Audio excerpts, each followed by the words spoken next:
Are you ready for cocktails and conversation?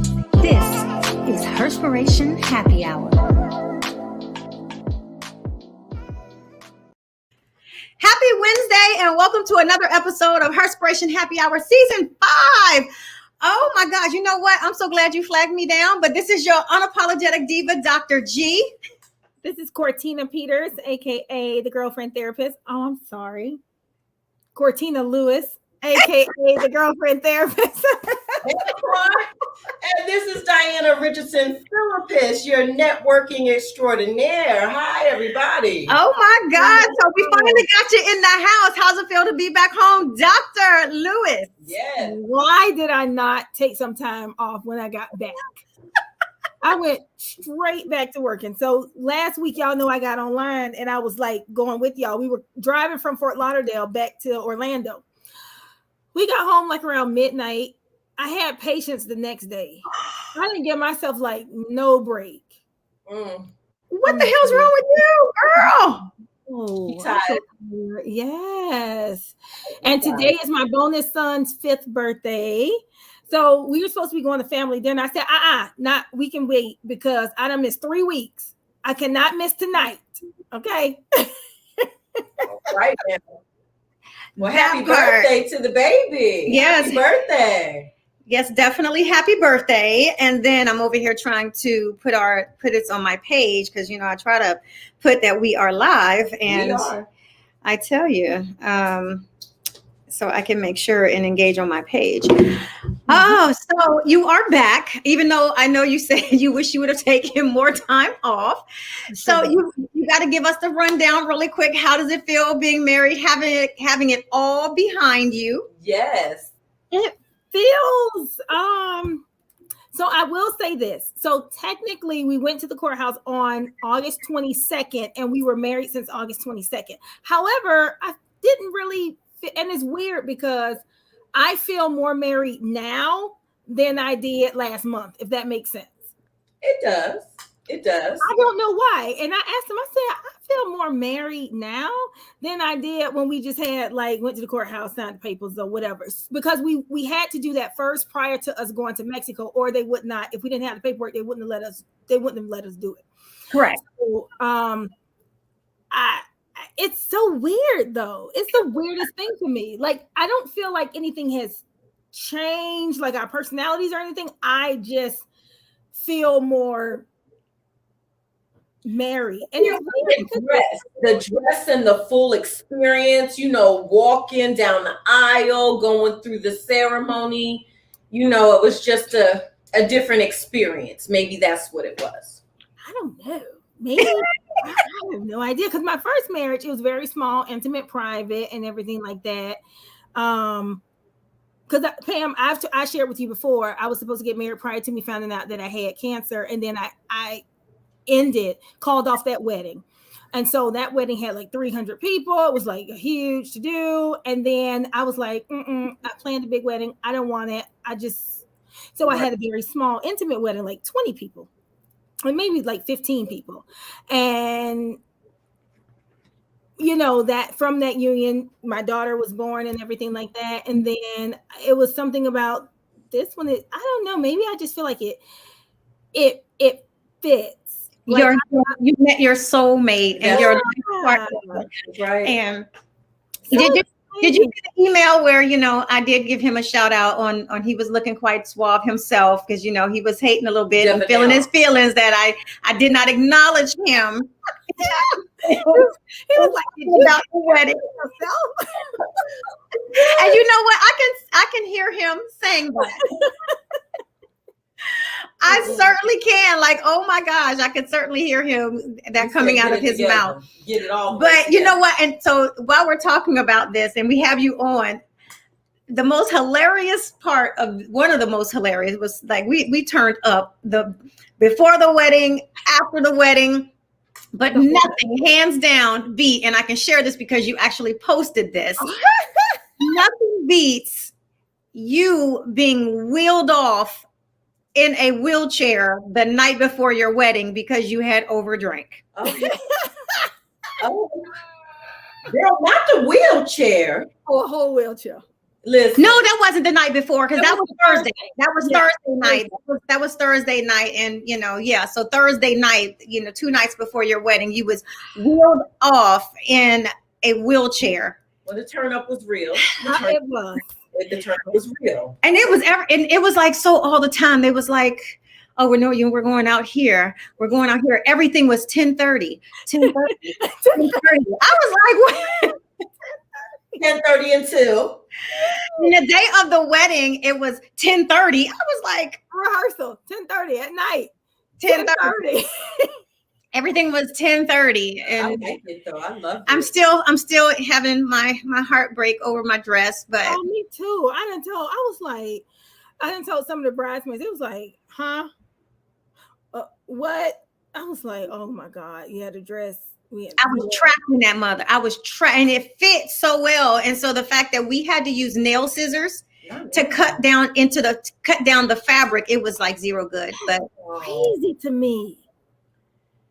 When you finally got it off, were you able to see why the zipper was stuck? And I even tried to unzip it after I got it off. You still couldn't? It was not coming down. Oh my God. So I would have had to have that whole entire thing replaced, and they would have had to add fabric because how we cut it, she would have had to even it out because it was like jagged because we cut it with, like nail trimmer, like, the little itty bitty ones that come in a nail manicure. You know what I would have did? Took a picture of me trying to get the zipper down, having to cut the dress off and send it back to them and say, we was trying it on to try on the dress because the wedding is coming and we couldn't get it off. I couldn't get it off the day of I don't know. That's what I'm talking about. Tell them it was try on. on. You know how I know that it was a defect the second time? Because I actually tried the dress on. I have a picture of myself. I know, you sent it to me. And had no problem. But that night, I don't know what the hell happened, but well, and it was and even like I tried so hard to get out that dress, like I even had end up tearing some of the cuff because I was like trying to get the zipper down, and oh my God, I almost broke out into a whole fit. My anxiety was high because I was like, how the hell am I going to get this dress off of me? You're lucky I didn't show up to the party, to the club after that. In the dress. But I still wouldn't have been able to get out of it. But the fact that I still could not get that zipper down, I was like, you know what? The alterations on this dress is going to cost me a lot because it was already spending like $150 to have the train cut and it taken up. And I was like, well, at this point, I would have had to wear that dress to the airport. This dress is coming home with me. Not to the airport. To the airport. We put on a sweater. Was I going to shower in it too? Yep. Or wash up. I can't. You know what? The slip was high enough. You could have reached the hot spots. Okay? I can't. I was about to say that. This dress is coming home with me. We're going to get all the pictures, all the videos. We're going to go to the beach, by the pool. We're going to get our money's worth out of this dress. That part. Well, first of all, I got my money's dress because I was wearing that dress. Yeah. Oh, so nice. Oh, you saw the pictures? I know. I did. It was nice. And you were beautiful, by the way. Absolutely stunning. They was beautiful. Oh my God. Oh, girl. And I have to say, you being a bride, I know if you ever in a wedding, because I know there was some single ladies in the wedding party, like somebody needs to just say, we don't need to wear makeup during weddings. Because you should have saw all of us was like sweating. No, it was the crying. When you from the moment you was in the carriage, we was like, I cannot wait to see it. Like I want to see like what it looks like because I posted it, and it's in the. I didn't catch the whole thing because, of course, I was on the wedding thing. But Tasani caught what she could from where she was at. But you can see yourself going. It's coming around. It's in my reel though, and then it's also in the photo gallery that I sent you. Mm-hmm. To just me or to you. I sent you, I tagged you, I put you in a photo gallery because you have an iPhone. If you go to your gallery, you will see where there's permission to. Girl, I ain't never known nothing about that. Oh my God. She's about as tech savvy. She's about as tech savvy as you are. Oh well. Why you gotta put my business in the street? Okay, never mind. You still I'm getting there. I'm doing what I can do. Anyway, Anyhow, you know what we didn't say? You know, you could tell Louisa's not here because we sure enough forgot our drink for the day. I'm drinking wine. No, we all drinking wine today. Oh, yes, Black Girl Magic. Which one is that? The Riesling. But the reason why I had it was for my women WCW. And so I was thinking about, I was just thinking, and I was like, you know what? My WCWs are going to be all the ladies who have not given up on love. Come on. Because, and I'm speaking from a woman's perspective, we have all gone through some shitty situations, some unfortunate situations, some situations we stayed in longer than we should have, some ones that maybe we should have stayed in that we weren't even checking for them. And so being able to go through all of that and still not saying everybody is horrible, there are no good men out there, because if we're looking at ourselves, right, regardless of the situation we've gone through, and we know that we are a good individual, we have to know that someone on the other side also is good. That's right. Maybe we haven't come across them yet. Maybe we have in the previous lifetime. Maybe we have in this lifetime, but maybe we just didn't identify them, or maybe we're with them right now and we just are not realizing that, you know what? Dang, not everybody is a shitty person. And maybe I need to look within or open my heart up a little bit more and realize that, yeah, I am deserving of love. I am deserving of whatever life that I want with a partner or a mate. And so for all of the women who have not given up on love, for all of the women who have not sacrificed what they want or wavered in their standards or whatever it is that they are hoping for, whether it's a partnership, whether it's marriage, whether it's long-term romance, that is who I want to give a shout out to. And that's who I want to be my WCW for today. Amen. I love that. You know what? Really quick too, while we're talking about that, my WCW, her name is Dawn Charleston Green. She was one of my authors she was one of my children's book author on my tour. But I'm going to tell you that just in line with what you said, she's the creator of Dawn of a New Day 365, and which is a movement focusing on women journeying through everyday life, the good, the bad, the unexpected, and the ugly, and overcoming the truth and transparency, seeking transformation. Yes. So I love that, you know, when we talk about the transitions in life and not giving up, it's just right in line with what you're talking about. And, you know, even before I give my WCW for today, just to your point, you know, we as women, we do go through things, you know, and in my opinion, and on my journey, what I have to say is God is preparing you for that person. Mm-hmm. So for every situation, relationship, failed relationship, or whatever it may be, you're one step closer because you're learning about yourself. Right. You're learning about what you want and what you don't want, what your deal breakers are. And then when your soulmate, or should I say your forever mate, you know, comes along, you can respect that person. Mm-hmm. And vice versa. They're being prepared for you. You're being prepared for them. Yeah. And when the time is right, then you meet. Right. And then there's no mistakes about it. You understand what I'm saying? So I love that. Yeah. I absolutely love that. And for me, my WCW today, I'm going to stay in that vein of I'm sorry, I'm having a moment. Breast Cancer Awareness Month. That's not funny. But my WCW, I have no idea. Sheila, who is a breast cancer survivor. So today it was important for me to highlight her. She's a wonderful person. She is 74 years young. Okay. She had been diagnosed with breast cancer over 20 plus years ago, you know, and she fought stage 4. Oh, wow. At stage 4. And she fought, she made it through, and she's still here today. All right.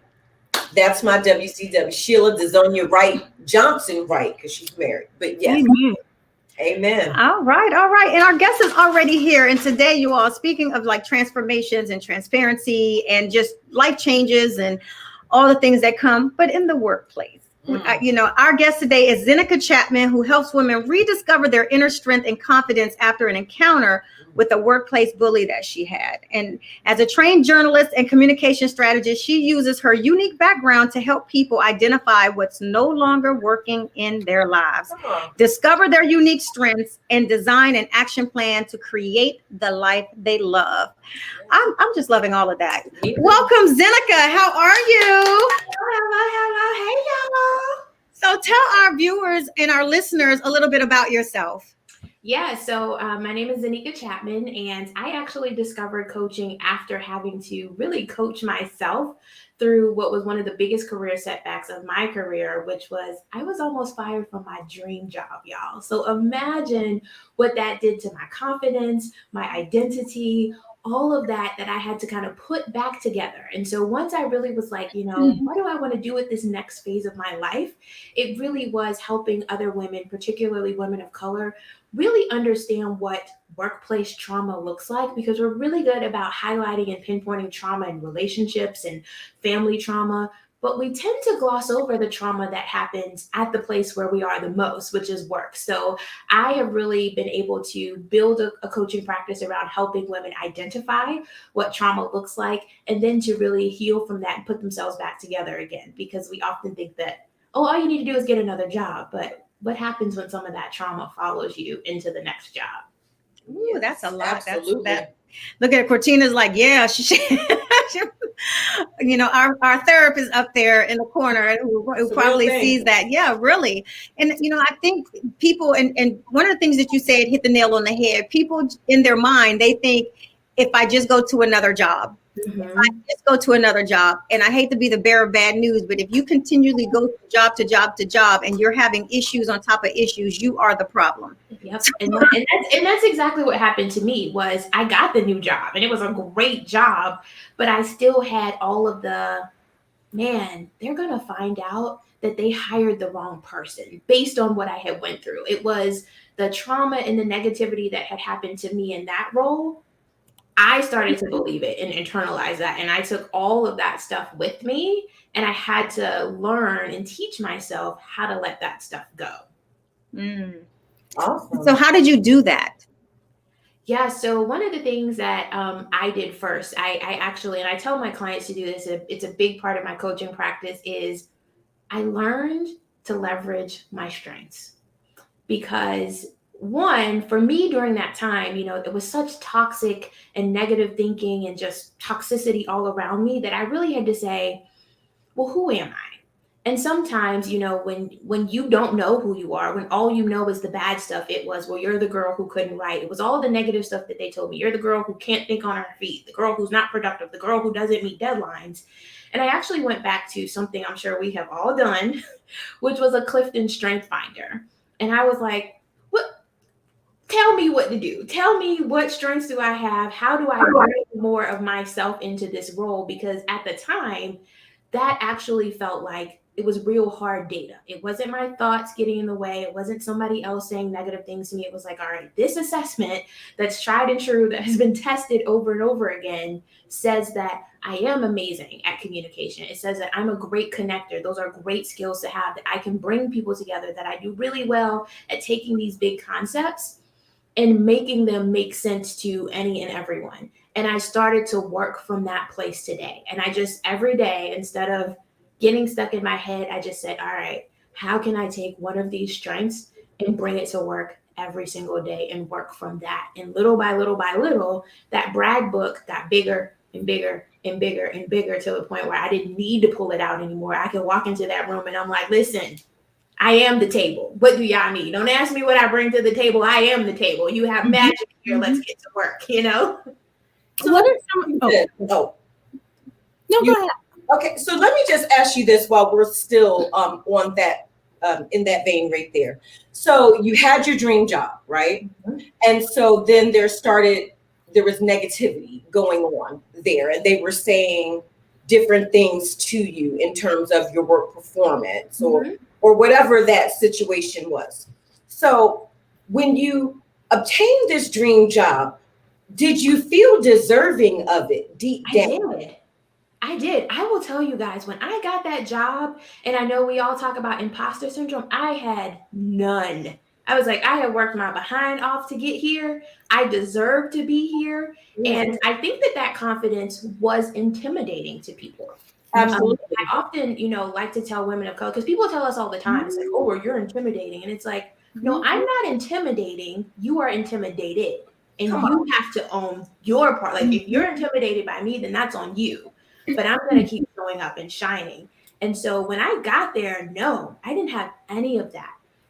But what I did have that I often talk to people about, and we find this is why the fall is so hard.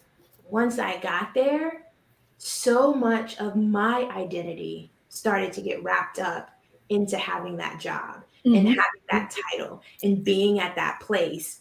That is what made the fall so much harder for me, because so much of who I was wrapped up into that job.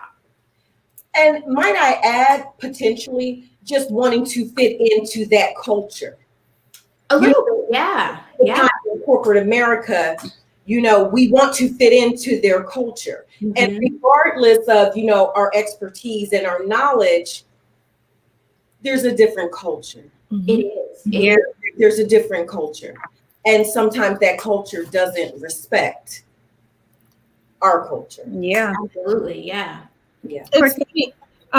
Cortina, you had a question. Go ahead. Yeah. So it's funny that this is even the topic, because I have 3 patients right now who are dealing with being Black in a white space as it relates to corporate America, and dealing with not their own imposter syndrome, but people not being able to receive them as their genuine self.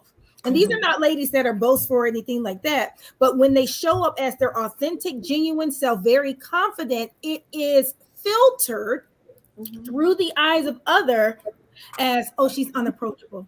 Oh, I don't know what to say. Oh, well, could you word that a little bit differently?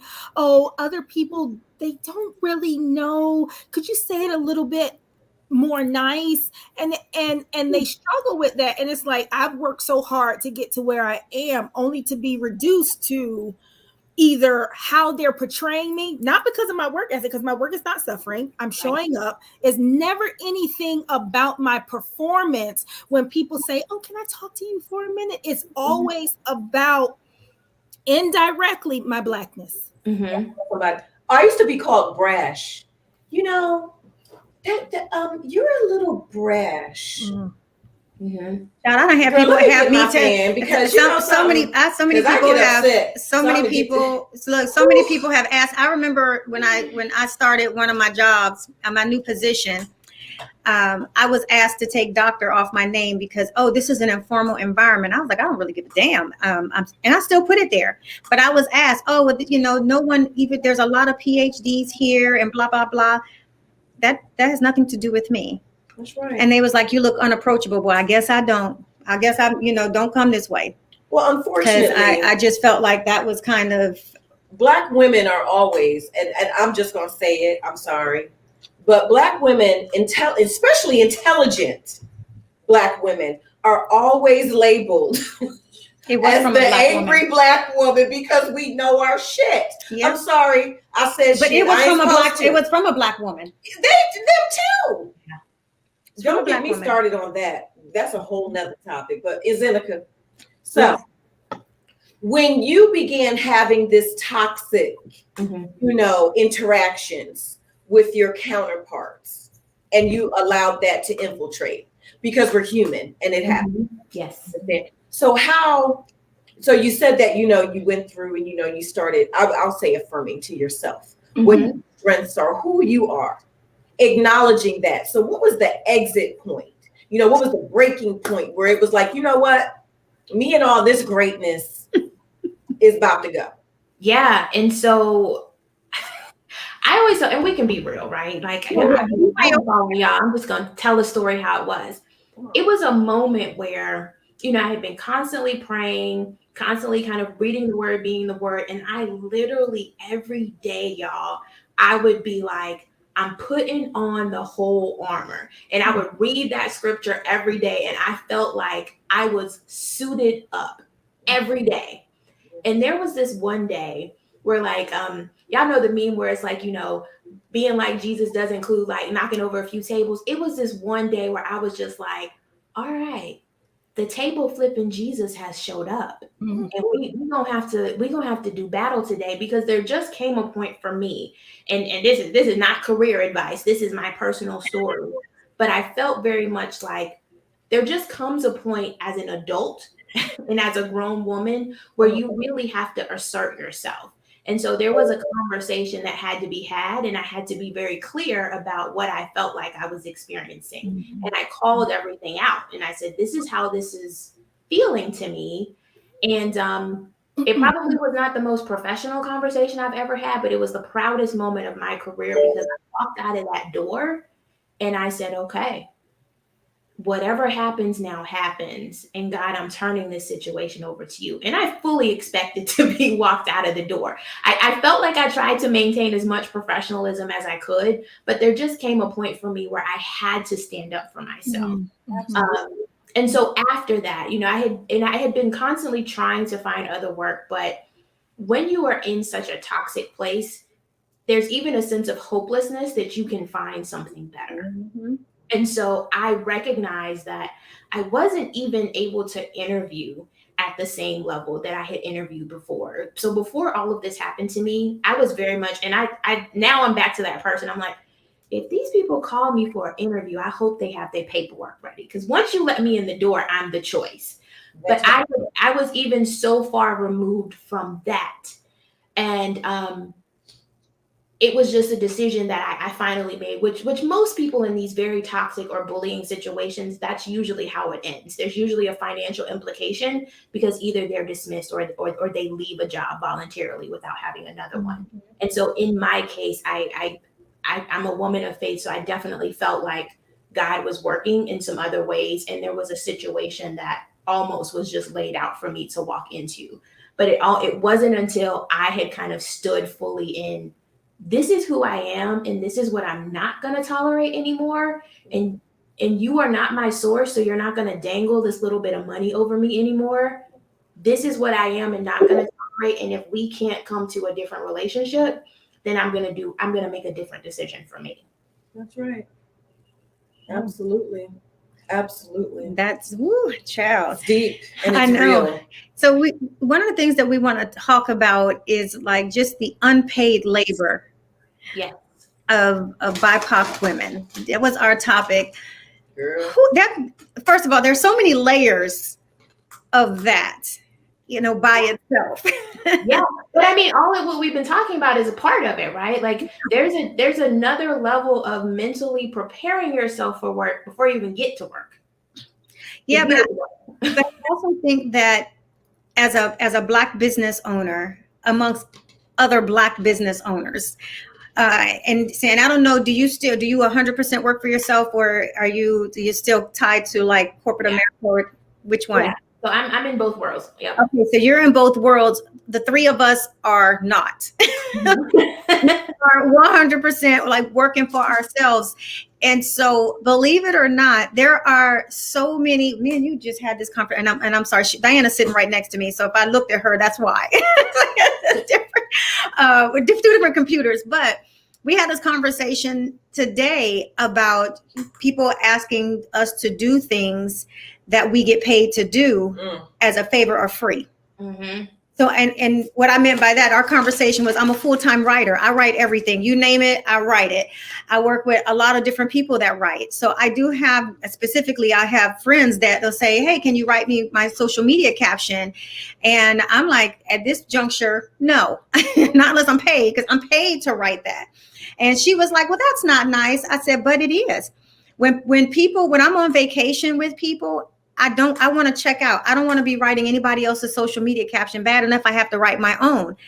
So how is that a bad thing? And she was like, that's just so not nice. She calls me mean anyway, but she said it wasn't nice.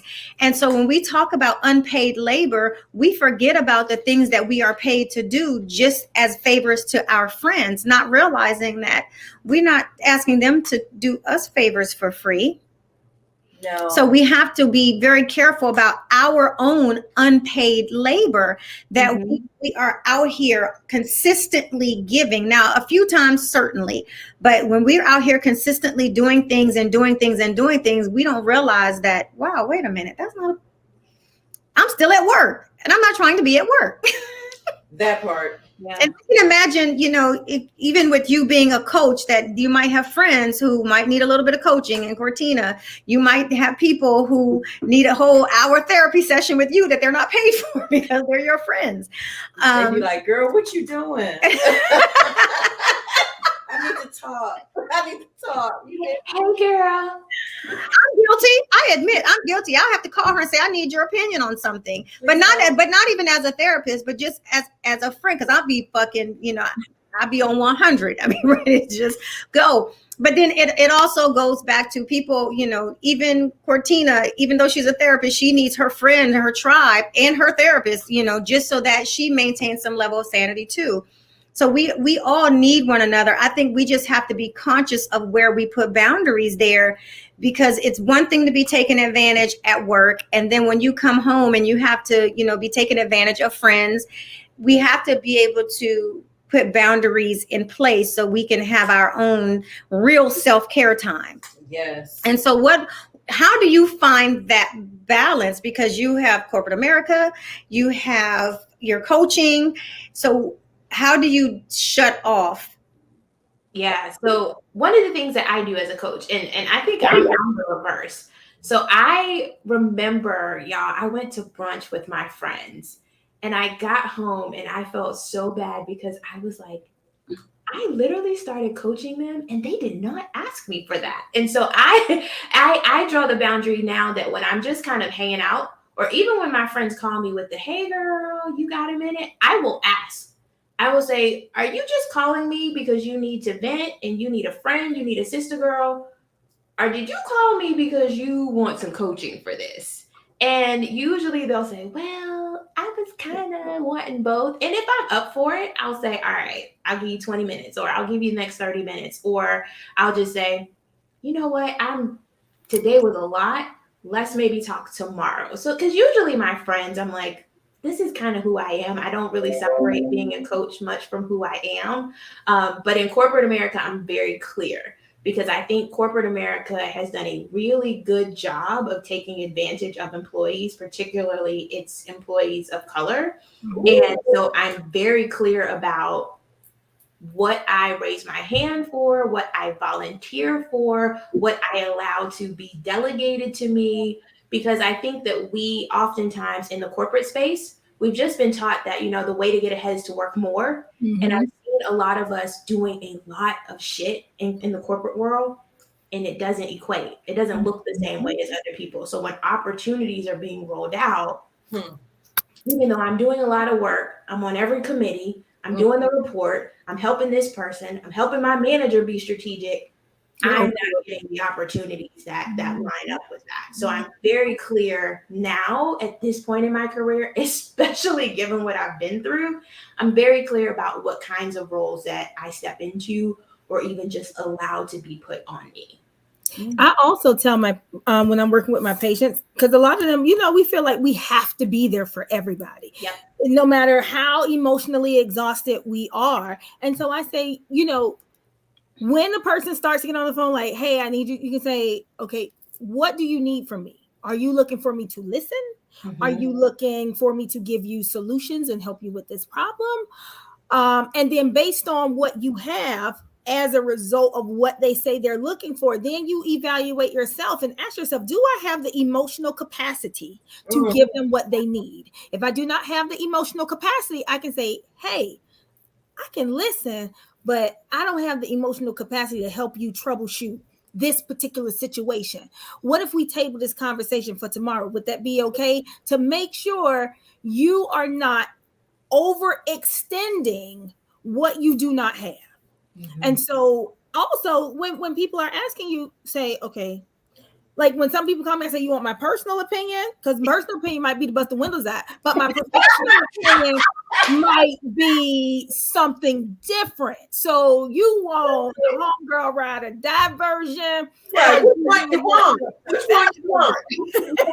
Like which mindset? More than likely, they all align. However, it might be that one time where I'm just like, you might be tripping a little bit, but the other one is like, girl, you my homegirl. I'm gonna let you say it, because it's not my job right now. Because if you're looking for a homegirl ear to listen in that moment, it is not my job to tell you, well, you need to look at this. I might have that conversation with you tomorrow, but I need to give you the space to be able to get it out, say what you got to say, and then I'd be like, okay, girl, I know we talked yesterday, but Like, I hope you didn't move. You didn't bust the windows out for real. Yeah. Because I got bail money. Just let me No, know. that's you know, that. I'm gonna help Look, you. that's that that. I can. Look, that's that real, like, you know what? If I was you, I would go in that office and flip the fucking desk over. You You didn't do that. didn't really do did that, you? did you? Because I was just, look here. I was being a friend because I know how I would feel if I was in that situation. Right. We need to shake the table. Like what we need to do. Where was y'all when I was going through what I was going through? I was like, yo, Big job. I will never forget, y'all. Oh. I'm not even gonna say the name of the company. I don't want no lawsuit. No. Oh, She's not there no more though. This manager. I had worked there for, when I first started, I think I was there for almost 5 years in this particular role. And I liked it. The manager, I had heard the horror stories about her, but she was nice to me. Go figure. And I remember people would be like, oh, it's Diana. It's going to just wait. 1 year, 2 year, 3 year, year 4. I guess it was my turn. She was, and I would, now don't get me wrong, I witnessed what she did to other people during my tenure. And I believe it was in year 4, year 3, year 4, because I exited in year 5, that I had a really close relationship with one of my coworkers. And what she did to her was devastating to me. How she treated her, how she talked to her. And I knew where it was coming from because it's a long story. My friend or my coworker, she's a friend. Her husband was a manager. She was just an evil person. I'll just put it that way. Very demeaning, very, I don't know. I mean, she just needs Jesus. I mean, I don't know. I don't even know if Jesus can help. I don't know what was happening there. I don't know. I prayed for her. I did. I prayed for her. But it came around to me. And we talked about testing patience. So I remember one day, like she had just been, working on me, y'all. She was working me over. And I would pray and I would say, Lord, we got to pay the bills, so I need my job. And man, I don't even remember what she said. But whatever it was, I stood. Oh, look, I was about to stand up, y'all. She came over to me and said something that intrigued me to stand up because the sister girl wanted to come out. I call her Tanya. Tanya was like, today, then my friend that sat over, he looked at me, and his name is Ian. He was like, mm-mm. I was like, okay. I said, let's go to HR. I took my manager, y'all, to HR. We need to go to HR to discuss this. Long story short, I ended up quitting. I found another employment, but it ain't worth it. Whoever's listening out there that's going through it, it's not worth it. If you are in a situation, in an employment situation where your patience is being tested to that capacity, it is not worth it. God always makes a way. I am a living testament. I won't get on here. It's not my show right now. I am listen to me. He will do it every time. Maybe not on your time, but every time. I'm sorry. I had to get that out because I had a memory. It was a flashback moment when I wanted to really I jumped up because I wanted to put hands on her. I'm going to be honest. I wanted to touch her that day. Good Lord. Okay, go ahead. Definitely is not worth that. No, it's not, because I'm not going to jail. Neither is busting out the car windows. Don't But bust you the always, car but windows. you know what? But you always got to have one of them ride or die friends. I heard. I'd be like, just Call have me. the shovel or the bill money, one Call of the two. So Zenica, what's next for you that's coming up? You do coaching. And so is there anything that's specific that you want to highlight, your programs, or anything else like that? Yeah. So can I give 2? Yes, you can. So I actually have a group program. It's called Surviving Corporate. So the next cohort will launch in January. And really inside of that program, we talk about all the things that we just talked about here. So it's a little bit of life coaching. It's not career coaching. People think it is because we're talking about corporate, but it's really for the women who need to have these conversations that we're having right now, but also to get to work and really talk about how do we continue to move our careers forward, because all of us can't or don't want to be entrepreneurs yet. That's a different show for us to talk about my opinion on that. But, even for those of us who have to do what we have to do in the meantime. So I have a lot of women who, after these negative experiences, as you guys can imagine, they're like, I'm done with this. But then their bank statement is like, no, you ain't. You got to figure this stuff out. So this is kind of the coaching space for those women who really need to put themselves back together while they figure out that next step. So we talk about things like confidence. We talk about things like fear and being hopeless. And how do you search for a job when you feel hopeless? We talk about how do you create goals? How do you create goals when you're completely disengaged from work and therefore life, because work has been kicking your ass? So that's really the premise of this program. And then I'll let you guys in on a little secret, but I'm also putting together a live event that'll also happen next spring here in Charlotte, North Carolina, where we're really going to talk about how to get back to a place of healing and happiness and how to thrive in even the most toxic work environment. So I'm super excited about that. More to come, but I wanted to give y'all the exclusive because we had so much fun talking here. So I'm looking forward to it. I know that is so dope. And before you go, I have to ask, there's a lot of different coaches. What made you say, you know what, career? I want to teach people how to be in their career. Just for the record, you all, if you say, I don't like my job enough that I feel like I don't want to work for anybody, brace yourself, because it get real fast. Oh yeah. When you step over into these little 3 boxes, when you step over to this realm, be ready. Be ready. That's all I would say. So, you might want to go ahead and hit that career January counseling to make sure that this fit is good for you and that you got yourself together. But why career oriented coaching? Because when I was going through all the career coaching advice I felt like it was very basic. It was very cookie cutter, and it assumed that everybody had the right opportunity. So all the career coaching was, well, just be assertive. It's very difficult to be assertive if you already know me being assertive is going to be perceived as me being an angry Black woman. Mm-hmm. Or how do you grow your career in an environment where people are bullying you? So I really felt like there wasn't a space for women to come together and talk about, but what do you do when work has been really painful? Because we're trying to function inside of a system that was never built for us. 1, 2, was never built for us to succeed. So if you're a woman, corporate America was just not built for you. And there were spaces that I have gone into where I had a woman tell me, like, we just got a woman's bathroom last year. And it's like 2018, right? Oh. So I felt like there was not career coaching that kind of took all of the things that we are dealing with into consideration and didn't really focus on some of the things that I felt like me and all of my friends are going through. And even some of the entrepreneur spaces, like when I would sit down with my friends, I kind of saw this direct line to how corporate America makes you think, or lack thereof in some spaces. And then how do you take that if you haven't done the work of deprogramming? How do you now think that you're going to become an entrepreneur?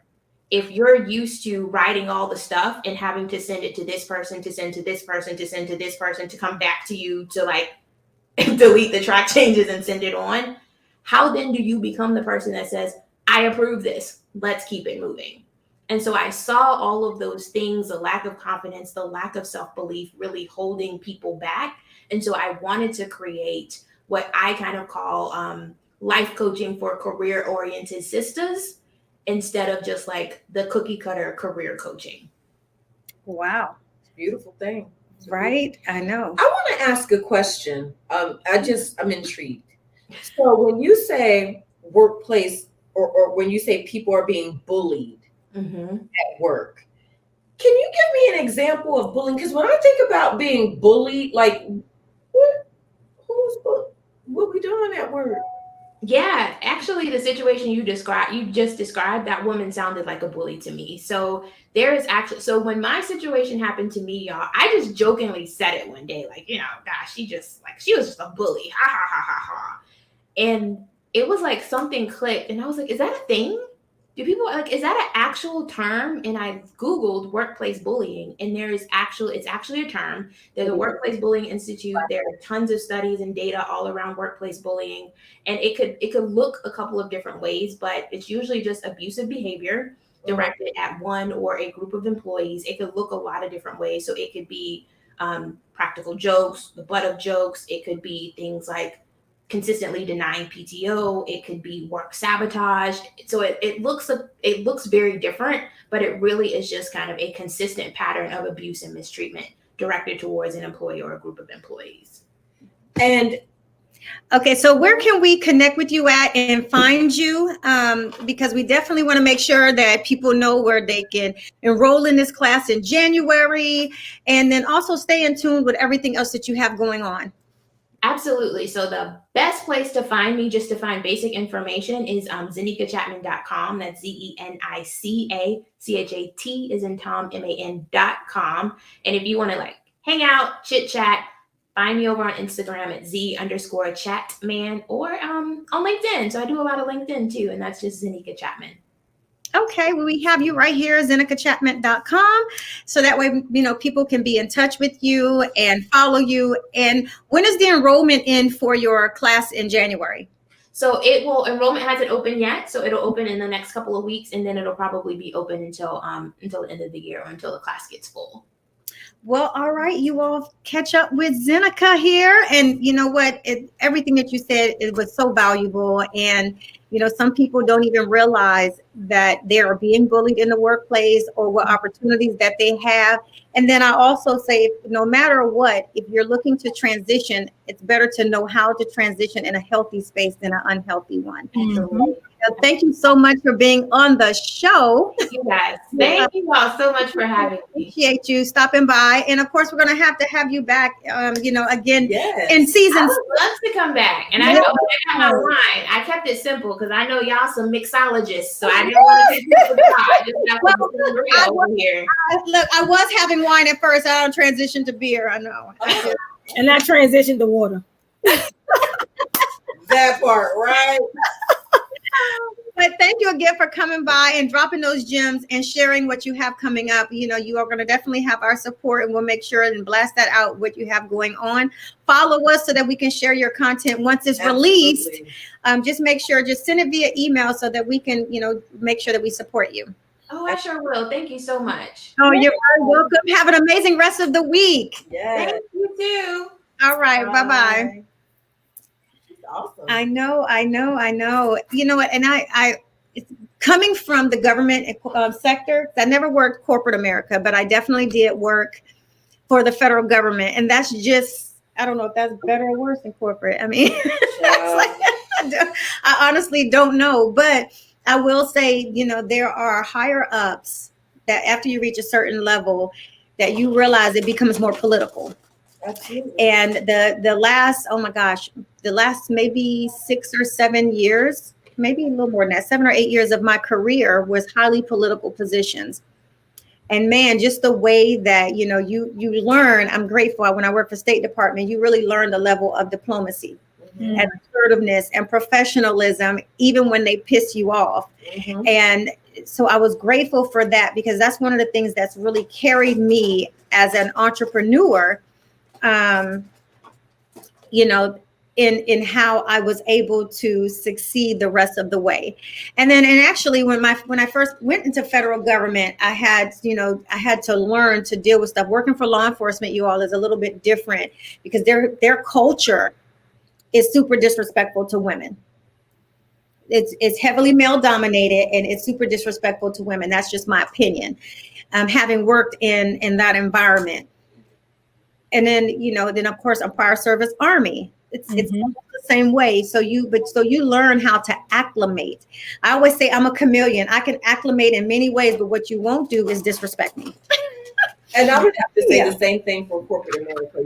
Corporate America is for white Caucasian men. Oh, I mean, that's the only way I can put it, and coming in as a woman, let alone a minority woman, an educated minority woman who speaks well. yeah. Who, I can't even tell you how many times I've had people say, "Oh, you're so articulate." Well, what else am I supposed to be? Am I supposed to sound dumb? Right? Like, I'm like, shocked. yes, sir. Oh, wait, I'm not going to do that today. But you understand what I'm not. Yes, sir. Yes, Because- master. Yes, sir, master. Can I get you some coffee? Let me stop. Okay, so back to what I was saying, because I'm turning the leaf. But it really is designed for white Caucasian men, and it's hard for women, period. But minority women, it's doubly, it's very hard. And I did my bid. And don't get me wrong, I call it a bid because it felt like jail. I'm grateful for the opportunities that I've had and for, the income that God had afforded, because, it was through these things that I was able to do things that I'm doing now. So I don't take it for granted, but the experiences will carry me a very long way. Oh, yeah, I definitely agree. In life, a very long way. And it took me some time to get to that point. Younger Diana was like, what? But, as you mature, you do learn to adapt. But then when you felt, or when you know that you're supposed to be an entrepreneur and you have that tug, and then your purpose has been revealed, it's time to make your exit or your exit strategy. And then it's time to go, because you can't sit there anymore. I know I couldn't. I know. I was crying, literally, like real tears. Like, I can't. They say one more thing. I swear, like it was like that. Like, I can't deal with y'all. Bye. Yeah, see, I woke up to that though. So I literally woke up one day and it was like, now or never. Dr. Lewis. Yes. That's going to be so hard. Oh my God. I know it is. Such a transition. I like it. I love it. How long did you work out in the, I don't know whether corporate America or for another agency or whatever, prior to stepping into your own? My whole career. So I got my own. So I was a nonprofit for a while, and then I went into for-profit, which for-profit is way more cutthroat because you have the then not-for-profit. And when I say cutthroat, you have the board. I mean, you have the boards in nonprofits, but more people who work for nonprofits, they're a little bit more liberal. It's to help the undeserved, the underserved populations and things like that. They have a little bit more of a heart. When you straight corporate, finance, for-profit, publicly traded company, they don't give a shit about nothing except for the bottom line and the shareholders who they're responsible for. So they can make decisions, cut programs, whatever, without even blinking the eye. And you over here as the therapist, like, you want me to, I'm sorry, you want me to go tell 15 of my therapists they ain't got no job after January 1st? Oh my gosh. Those are some very, and I don't know if they make the decisions lightly. I'm sure they don't, but it doesn't affect them because they're not directly working with the people who's going to be impacted the most. They're like positions removed, but you got to go tell these people, you know what, we're doing some restructuring, because that's the key word. That's what it's called. And, after this time, we'll give you a severance package and all of this. But that's hard. You get to know people as a clinical director. You get to know people's families. Not saying that you're intricately connected with them, you're hanging out with them. However, you get to see what they struggle with, how they've grown and stuff. And the disconnect from the top owners and CEOs and executives of the company to the workers, there's a huge disconnect there, and it's challenging and it's difficult. So being in my own, I don't have to get about that kind of news, because I have all contractors and they pretty much do their own thing, which is great, but I still get like the best of both worlds, where I can create an environment of family and support and not punitive and okay, this is it. We only care about profits, but we don't care about people, because that's totally not in alignment with what we're doing. We're doing therapy. How can we not care about people? So being in my own thing, I'm blessed to be able to create the environmental dynamic that I did not see in corporate America. Absolutely. I love it. I do too. I love it. Very true. And so how is the Noir Center going? Is it everything that you expected? Oh yeah, it's going great. You know what? It's so funny because I was always afraid not, because you know I have this huge, you know, rent bill because I have this building and everything, these offices and everything. And it's so funny how God will always prepare you. Yes. I remember when I got my first office, I was crying about $400 a month. I was like, how to pay this? And then I moved and got a little bit more fancier with glass doors and all of this. And I was like, how to pay this? Now I'm paying something that's like way more. And I'm like, you know what, God, you be doing it. Because I told you, I was like, okay, we moving, we expanding. I need for you to produce X, Y, and Z. And then guess what? It's like, I'm not even missing anything. I'm not even feeling as though I'm paying triple what I used to pay. You know what I'm saying? It's so different, which further tells me I'm doing what I'm supposed to be doing. That's right. Amen. You're on purpose. Yes. Love it. Love it. Love it. I can't wait to come and see the center. Yeah. When are you coming down here? November what? I was supposed to be there a little sooner, but I got jury duty on the 14th. Oh, dang. Okay. So, but I mean, I have to be in Orlando no later than the 17th anyway, because I have the 18th and 19th where I'm still teaching, but I'll still be in the area till the 20th, unless the 21st is cheaper to fly. Well, you know what that is? That's the classic weekend.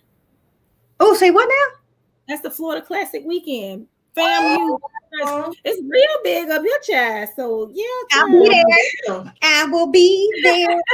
And I think in the mornings, I think I have one afternoon one at like at 1 o'clock. So all of my evenings from 3 p.m. on are like free. Okay. And if it's in Orlando, I will be in Orlando. Oh, it's in Orlando. Yes. Okay. Well, see. Yeah. The city be packed, so you might be like, "What the hell happened to Orlando, child?" That's where everybody come. All the so first of all, my hotel is paid for, so that comes with me speaking. Well, I know. I'm saying you may be like something that'll take 2 minutes to get an Uber. It might take 2 hours. Oh. It's like that. Can I just walk places? I need to go and look at where I'm at. I've been to a classic. If you on International Drive, yes, you can. I don't think I'm an International Drive. I honestly don't know where I'm at. It don't matter. I'll be around. You know, I told you come stay here. I am, but you know what? But the night of the classics or whatever we hang out, we might not make it back there. Oh, the whole weekend, girl. What did you talk about? You got Thursday, Friday. I'm sitting on the panel on Thursday, but you got Friday. You got Saturday is the game. You know, Friday is the Battle of the Bands, and then people be going out afterwards. Then you got Saturday, which is the game, and then you got going out. Then you got Sunday, which is brunch. It's activities to do the whole freaking week, to be honest. So technically, I don't need to leave until like Monday. Well, that'd be cool. Yeah. Wait. Oh shit! Come on, my room is free. Man, like, dang, man, I gotta do a class on that. You will not have you will not have Masibo mad at my ass. No. Now, anyways, so look, so I'm gonna look forward. I'm kind of glad I'm coming that weekend, and so I'll have the best of both worlds of speaking at the conference for student leadership, and then the classics that weekend. Yes, honey. But if I am going to try to get there earlier. I'm still trying to work out my schedule because jury duty kind of threw a monkey wrench because I intended to come from Miami to straight to Orlando. But maybe I can call and see about getting out of. What date was that? The 14th. Oh, yeah, because the 13th and the 14th. What's that date? Morgan has her the 14th, the 15th, and the 16th. Morgan is in competition. She's debating, so she's in the state debate competition. When is that? That 14th, 15th, and 16th. Oh, if I can get there by the 16th, that would be good. I can work. Right date. What's the date, girl? Oh, my bad. Wait a minute. Not the 11th. Oh, I'm on the wrong month. My bad. Okay, hold on. I'm sorry. She just walked in and told me that's not the date. Okay. Look, get it together. Scratch that, child. It's the 11th, 12th, and 13th. I'm sorry. Oh, no, I'll be in Miami for my birthday. She's doing a birthday. Never mind, Morgan. You won't see Auntie Pam. You'll see her the next week. You close the door. She said you can close the door. Oh my God. So Cortina or Dr. Lewis, where can everybody find you at? Everybody can find me at The Girlfriend Therapist on all social media platforms. And The Noir Center and Sex Unveiled. Okay. When am I getting my cards? Oh, they ship out on November 7th. I'm waiting on them to come in right now. Well, shit, I may as well just get mine when I get there. You will. Oh, I mean, well, and I gotta bring in your stuff anyway. So I still got your stuff from Africa for your for the Noir Center. I still have that at home because I'm kind of hesitant to just ship it unless I find the right stuff to ship it in. Diana, where can people find you at? Absolutely. You can find me at Diana Richardson Philippus, as well as at Bronzed Glow Beauty.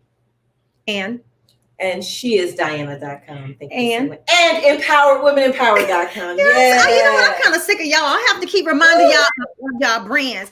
You have to remind. It's a lot. Y'all, all this can be funneled right through at Diana. Anyways, no. Anyhow, this is your girl, Dr. G. You can follow me on all social media platforms at IAMDRPGURLEY. You can also follow my kids book series at Brown Girl and Brown Boy series on both Facebook and Instagram. And we're on Twitter, but I think it's kind of cut down. You can also follow my Kids Red Carpet at BGBB Kids Red Carpet on Instagram only. And you can follow the Herspiration brand at Herspiration Happy Hour on Instagram and Facebook, and Herspiration HH on Twitter. The other thing is, if you would like to be on the show, you can just hit dawentertainment.com/podcast. And I think we only have a few more weeks left once November comes in. Next on our next guest next Wednesday is Jill Nagel. She'll be the next featured guest on Herspiration Happy Hour. Man, I'm telling you, I got to get my life right. If you like what you see, you don't forget, you can also hit us in the tip jar at www.buymeacoffee.com/HerspirationHH. But, you don't necessarily have to buy us a coffee. You can always buy us a drink. And that's what we are here for. All right, ladies, do you have any last minute things that you would like to say before we go? As a matter of fact, what's next weekend? You know what? Look, next week, November 2nd. I am so ready for November to come in because we are in full swing of Scorpio season. My sister's birthday, November 1st. So, your birthday. I know, and I don't even know if I'm going to be on the podcast.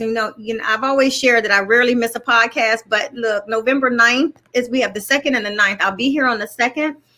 And my birthday is November 8th, which is also election day. And then I'm traveling to Miami on the 9th. And I'm trying to decide if I am going to be on the podcast or if I'll be too drunk to be on the podcast because I'm still turned up. Let us know. I'm too drunk to celebrate with you all. But I will see. I never know. I might pop in for a little bit.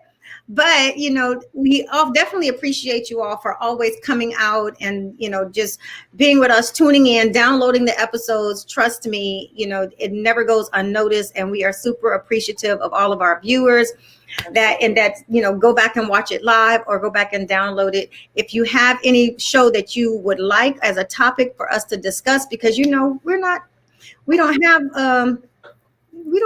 it's literally happy hour. We talk about everything. And I do mean everything. Yeah. Nothing is off the table here. So feel free to come and be a part of our show. And we also keep in touch. So we answer to comments and all of that stuff. Ladies, it's been a pleasure. And as always, cheers.